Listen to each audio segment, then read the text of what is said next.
elle a assez mal réagi. Pour moi, l'Union européenne a fait face à la crise du coronavirus de façon assez contrastée. C'est sûr que ça va changer beaucoup de choses, que ce soit économiquement ou aussi socialement. On fait un glissement très dangereux contre les droits de l'homme. Elle a assez mal réagi parce qu'elle a pris beaucoup de temps avant de réagir justement.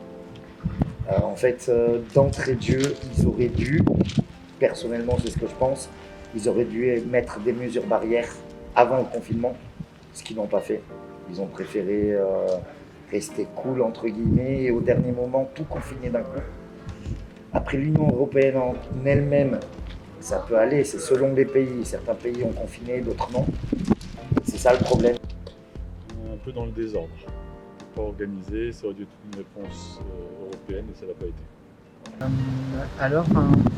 Au sein de l'Union européenne, en fait, les pays ont été vraiment touchés vis-à-vis de la crise sanitaire, notamment l'Italie et la France qui ont été particulièrement touchés, contrairement à certains pays de l'Europe du Nord ou de l'Europe de l'Est. Je pense à la Suède ou la Norvège, ou encore à la Hongrie par exemple.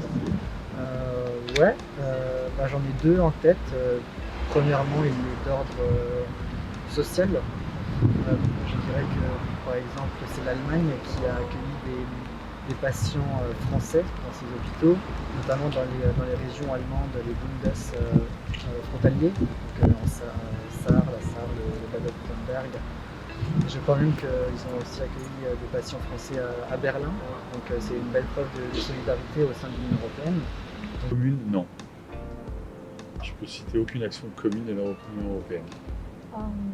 De chacun des États, oui, mais pas commune.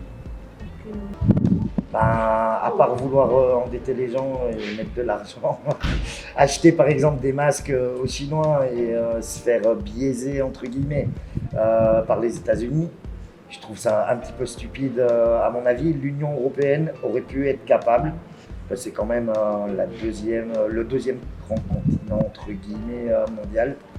Ils auraient pu être capables d'eux-mêmes fabriquer leurs masques, leurs gels antiseptiques, etc. J'ai seulement constaté ça en France. Je ne sais pas qu'est-ce qui se passe ailleurs, malgré qu'on sort vers l'Allemagne ou la Suisse ou même à Luxembourg. Mais des mesures, ça diffère d'un pays à l'autre. C'est pas un truc qui est problème. Venir avant la fermeture ou alors bien leur dire de rester dans le pays où ils sont. Il y a aussi toute la mise en place des tests qui sont effectués dans les aéroports ou dans les ports avant vraiment la fermeture totale. Il y a eu aussi vraiment une réorganisation des pouvoirs de l'Union européenne dans un même endroit pour limiter les déplacements, pour limiter les contacts entre les différentes personnes.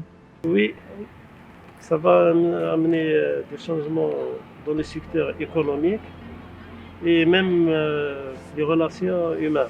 Il y a beaucoup de changements, c'est pas comme avant. Les pays se sont rapprochés les uns des autres et ils s'écoutent plus, ils discutent beaucoup plus entre eux et ils prennent des décisions ensemble en fait. Avant, chaque pays faisait un petit peu ce qu'il voulait et maintenant il y a plus un débat européen alors qu'avant c'était un débat national de pays en pays.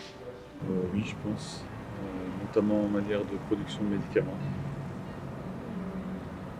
C'est sûr que ça va changer beaucoup de choses, que ce soit économiquement ou aussi socialement. Vraiment, il va y avoir des manières différentes de travailler, des manières différentes d'approcher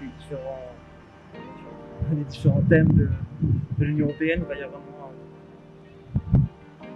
va falloir recentraliser les pensées et les objectifs pour s'assurer qu'une nouvelle crise déjà soit mieux gérée.